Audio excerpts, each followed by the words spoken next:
हर एक बैंक का algorithm real time में उनके पास है, तो उनको पता है कि कितने लोगों के पास कितना अनाज है, कितने लोगों के पास कितनी जमीन है, कितने लोगों के पास कितना कर्जा है और उनके खाते में कितना पैसा है।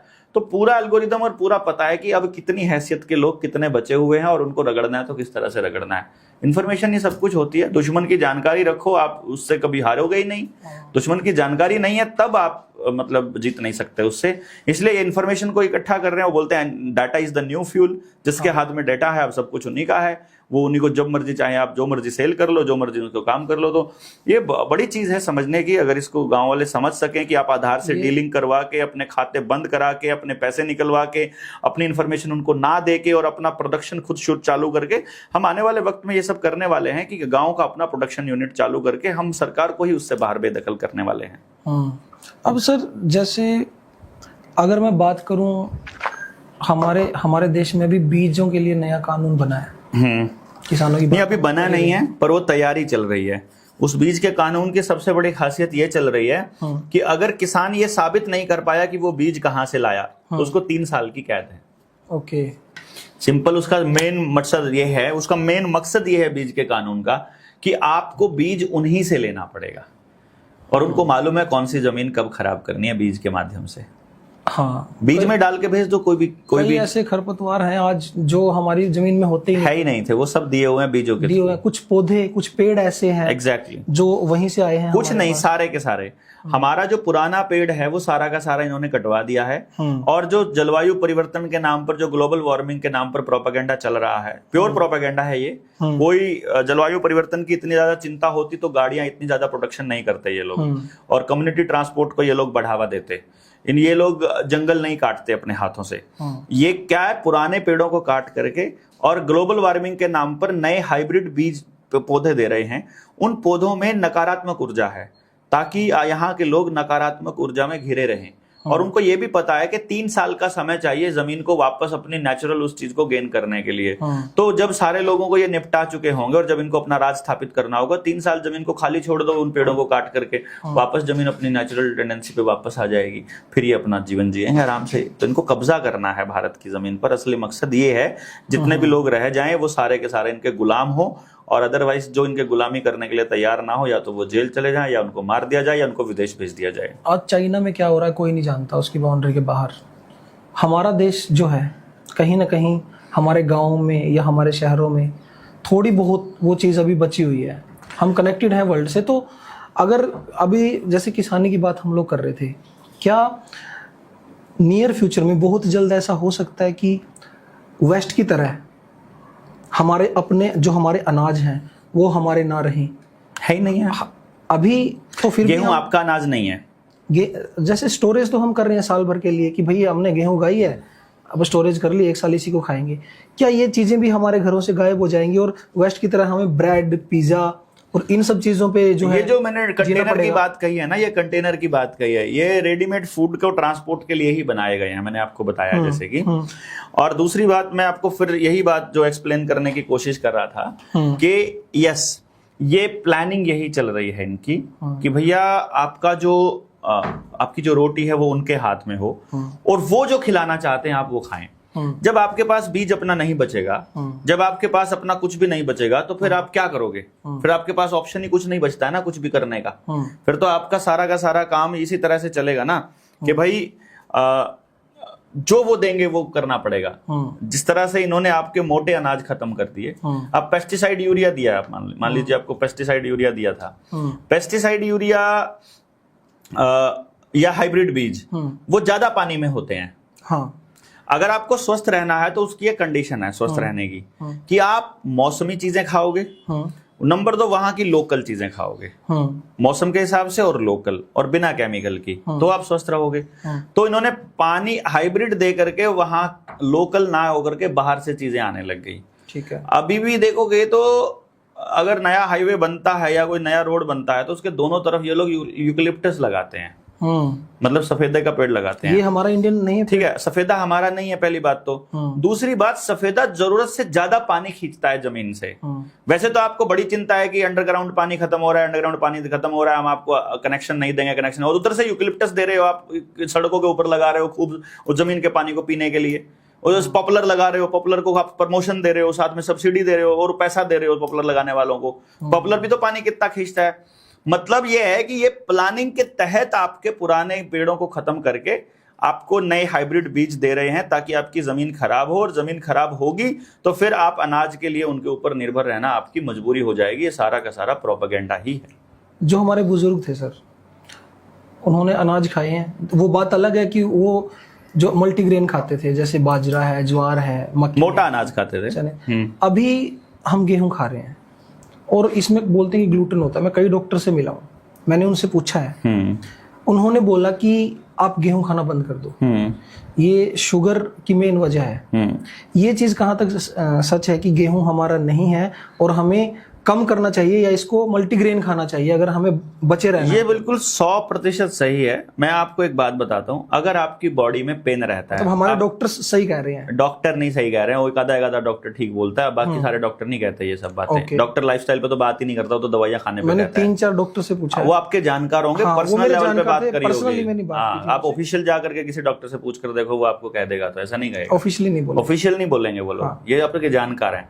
आप अब अगर आपकी उम्र 40 साल से ऊपर है और आपकी बॉडी में, पिंडलियों में या कंधे में या कमर में कहीं लगातार दर्द रहता है, आप 15 दिन के लिए गेहूं को छोड़ दीजिए। ठीक है। चावल और गेहूं अनाज छोड़ दीजिए। ठीक है। ताजा सब्जी खाइए बिना केमिकल वाली, पानी पे रहिए, और अगर खाना है तो ड्राई फ्रूट्स भिगो करके रात को और सुबह उनको खा लीजिए, जो उसमें किशमिश हो गई, बादाम हो गया, अखरोट हो गया, ये सब चीजें खा लीजिए। और या फिर मोटा अनाज खा लीजिए, स्प्राउट्स खा लीजिए, चने के, दाल के, जिसके भी, मूंग के, जैसे भी स्प्राउट्स खा लीजिए। 15 दिन में आपका दर्द गायब हो जाएगा। 15 दिन में चेक करके नेचुरली। और मैं तो कह रहा हूँ चेक करके देख लीजिए। और 15 दिन तो कुछ ज्यादा खाना बंद कर। और बोला नाई के मेरे बाल कैसे हैं, बोला 2 मिनट रुक, कट के तेरे आगे आने वाले। 15 दिन तो कोई ज्यादा बड़ी बात नहीं होती, आप चेक करके देख लो अगर किसी को होता है तो ऐसे में चूल्हे की रोटी की बात करते हो आप कई बार, मैं उस मुद्दे पे आ गया। हम भी चूल्हा यूज करते हैं, स्मोक्ड फूड। तो जो स्मोक्ड फूड है, चूल्हे की रोटी, आज हर घर में सिलेंडर पहुंच गया, इवन की पाइपलाइन पहुंच चुकी है अब तो गैस की। तो हमें क्या करना चाहिए ऐसे में? हमें चूल्हे की रोटी की तरफ बढ़ना चाहिए, छोड़ देना चाहिए? बढ़ना क्या चाहिए, यही है असल खाना, यही है। छोड़ चुके हैं सर 90% से ज्यादा। ये तो उनकी नासमझी है ना। हमने बोला समझ ही समाधान है। आपको किसी भी चीज के लिए पैसे की आवश्यकता नहीं पड़नी चाहिए। कुदरत ने आपकी हर जरूरत को पूरा करने का संसाधन दिया है। जिस वक्त आप चूल्हे की रोटी खाते थे, जब आप लकड़ी में, गोसे में, मतलब उपलों में जब आप आंख फुड़ाते थे, आपको उस टाइम की किसी भी औरत को चश्मा लगा हुआ नजर नहीं आएगा। सर उपले तो अमेज़न पे मैंने देखा, थोड़े से उपले 300 रुपए में बिकते हैं आज। 600 रुपए किलो राख मिलती है भाई साहब। 600 रुपए केजी राख बिक रही है। राख मिलती है। हमारा ही एक पौधा है, सड़कों पे खड़ा रहता है। हाँ? मोरिंगा नाम है शायद उसका। 3000 रुपए किलो वेस्ट, उसको पत्ते सुखा के ब्लेंड करके हमें बेच रहा है। और वो सारी चीजें उसके अंदर है, खूब बिक रहा है। हमारे यहाँ के जो असली औषधीय पौधे हैं, उन सबको ये जंगल जो तबाह किए गए, ये इसलिए तबाह किए गए कि लोगों के पास अगर नॉलेज बच गया तो अगली पीढ़ियां अपना जीवन आसानी से गुजारना सीख जाएंगी। हमारे बच्चों को मेहनत ना करने की आदत भी इसीलिए डाली गई कि ये लोग हमारे ऊपर निर्भर रह सके।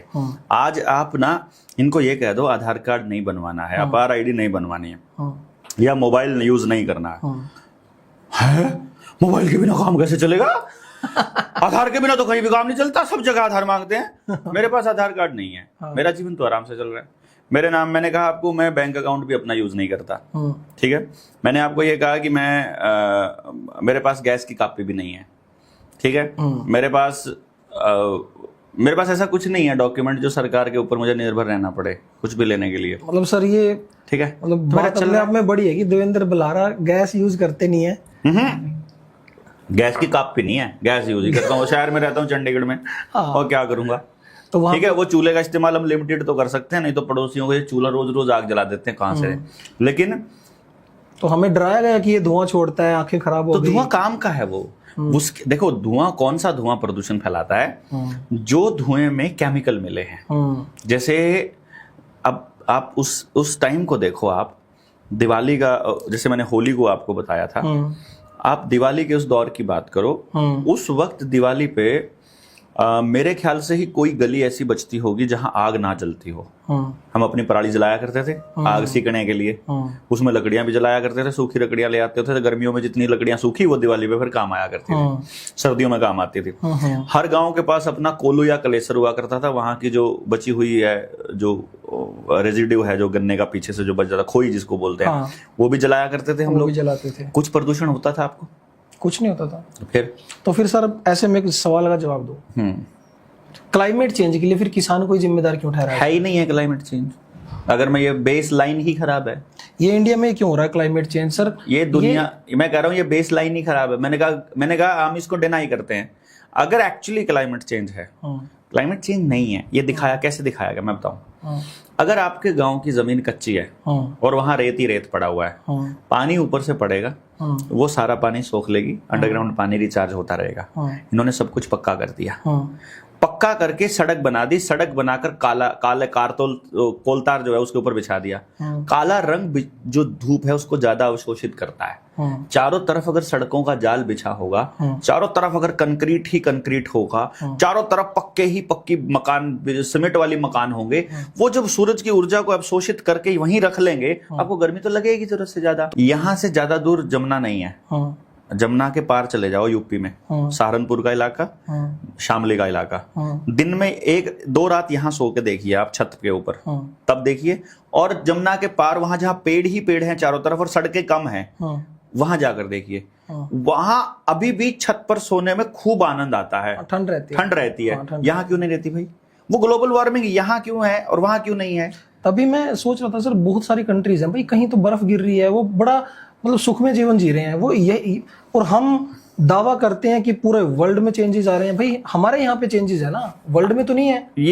ये हमारे यहाँ पे चेंजेस भी ये असल नहीं है, ये प्योरली बनाए गए हैं।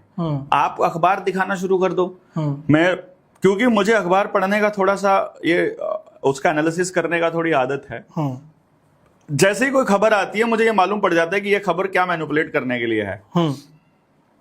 उसी टाइम पर करनाल भास्कर में छपेगा कि करनाल सबसे सुंदर शहर, उसी टाइम पर मध्य प्रदेश में इंदौर के बारे में छपेगा कि सबसे सुंदर शहर, उसी टाइम पर और शहरों में छपेगा कि पूरे देश में सबसे सुंदर शहर तुम्हारे वाला है। फिर दूसरे शहरों के बारे में छपेगा सबसे गंदा शहर तुम्हारे वाला है। फिर दूसरे तीसरे शहर में मिलेगा सबसे ज्यादा तापमान तुम्हारे वाले में है, फिर सबसे कम ग्लोबल वार्मिंग तुम्हारे वाले में है। जब भी इनको कोई चीज इंप्लांट करनी है, जब भी इंप्लीमेंट करना है, तब भी ये लोग कुछ ना कुछ नया गेम प्लान अखबारों के जरिए करते होते हैं। अखबार से तो पता चला आपको ग्लोबल वार्मिंग का, अदरवाइज कैसे पता चलता?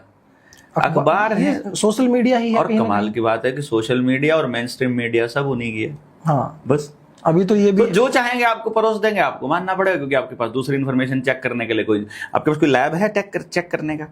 कोई लैब नहीं है सर। आपको मालूम है टेम्परेचर चेक कैसे करना है? उन्हीं का थर्मामीटर यूज करते हो ना सर, उन्हीं के मोबाइल का डिजिटल डाटा, वो जितना मर्जी वहां से मैनिपुलेट कर दो, टेम्परेचर अब 47 हो गया, अब 49 हो गया, वो कर देंगे, आपके मोबाइल में 49 आ जाएगा। क्लाइमेट तो सर दूर की बात है। अभी इन्होंने रिसेंटली भैंसों की पशुओं की गणना करवाई थी। हाँ, तो इस जायज सी बात है, इनके पास डेटा है कि दूध कितना होता है। तो जब इनके पास डेटा है कि दूध इतना होता है, इनके पास ये भी डेटा है कि दूध की लागत कितनी है। इतने हलवाई हैं, इतने होटल हैं, इतने रेस्टोरेंट, इतनी शादियां होती हैं, इतने घर हैं, पनीर, मिठाई, दूध, घी, दही, लस्सी सब वहीं से बनता है। उनको, हाँ। इतना तो हमारे यहाँ पे सर प्रोडक्शन नहीं होता जितनी हमारी खपत है। बस समझ लो। तो क्या इनको नहीं पता कि ये कहाँ से आ रहा है? इन्हीं के माध्यम से होता है सब कुछ। ऐसे में सही प्रोडक्ट कहाँ से ले सर हम? अपने बनाओ, आपसे ज्यादा आप किसी के ऊपर भरोसा करोगे? बहुत सारे लोग सक्षम नहीं है, उनके पास खेत नहीं। एक भी नहीं है ऐसा जो सक्षम ना हो। जिनके पास खेत नहीं है, या वो ऐसे लोगों के संपर्क में हैं जिनके पास खेत हैं, और जिनके पास खेत है उनके पास काम करने के लिए आदमी नहीं है, तो तुम उनके खेत में काम करो। आप रिलेशन अपने लेवल पे बनाओ। ऑब्वियसली समाज में रिलेशन तोड़कर रहने का मतलब क्या है? हाँ, ये है इसका जो ऑब्वियसली समाज में पैसा नहीं होना चाहिए, समाज में संबंध होने चाहिए, और संबंध इस तरीके से होने चाहिए कि जिसके पास जमीन नहीं है उसकी इज्जत भी उतनी होनी चाहिए जिसके पास 100 एकड़ है। 100 एकड़ वाले की इज्जत और बिना जमीन वाले की बराबर हो जाए, तब उसको काम करने में शर्म नहीं आएगी जमीन वाले के यहाँ। दिक्कत तो तब आती है जब उसको मजदूर की नजर से देखा जाता है और उसकी बेइज्जती की जाती है, दिक्कतें तब आती हैं। तो ये अलग अलग संगठनों ने ये बात भी साबित करने की कोशिश करी है कि भाई पूंजीपतियों ने या फिर इन जो ये जिनके पास जमीनें हैं ये लोग आपको बदनाम या कंट्रोल करने के लिए या फिर आपको शोषण करते हैं आपका, ये इस टाइप से वो करते हैं और समाज में एक दूसरे को तोड़ने का काम करते हैं। मैं ये कहता हूं कि मान लीजिए आज 26 मार्च 2025 है, आज आपको समझ में आ गया कि जीवन ऐसे जीना चाहिए। आज आप अपने जीवन के लिए पैमाने तय कीजिए गांव वाले बैठ करके। आज तो आप अपने एक दूसरे की इज्जत को तय कर सकते हो, आज तो आप अपना जीवन शुरू कर सकते हो। आज जीवन शुरू करोगे और आज अपने बच्चों के लिए वैसी शिक्षा प्रणाली